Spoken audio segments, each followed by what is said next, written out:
ஒரு சொல் வெல்லும், ஒரு சொல்லு கொல்லும். அடிக்கடி நான் போயிடுவேன் திடீர்னு போயிடுவான். ஒரு நாள் மேலே போயிடுவான். நான் நிம்மதியாக இருப்பேன், எனக்கு எந்த குறையும் வராது, பெருமான் என்னை காப்பாற்றுவார் அப்படின்னு சொல்லி பாருங்க, நீங்கள் நிம்மதியாக இருப்பீங்க. நான் எதுக்கு வாழணும், நான் என்னத்துக்கு ஆச்சுன்னா சீக்கிரமாக கூட்டி போயிடுவார்.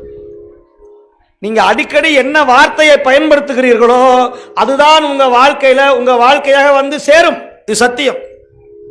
எண்ணிய எண்ணியா அங்கு எய்துவர், எண்ணிய திண்ணீராக பெறீர். அதனால தயவு செய்து நெகட்டிவான விஷயங்களை மனசில் எண்ணாதீர்கள். நான் தோற்று போயிடுவேன், நான் வாழ மாட்டேன், ஜெயிக்க மாட்டேன், நான் பிழைக்க மாட்டேன். அது உறுதி. பிறந்தன இறக்க தான் போகுது. பிறக்கிற அத்தனை பேர் சாகத்தான் போகிறோம். 6லையும் சாவு, 100லையும் சாவு. ஆனால் தேவையில்லாத எண்ணங்களை எண்ணாதீர்கள்.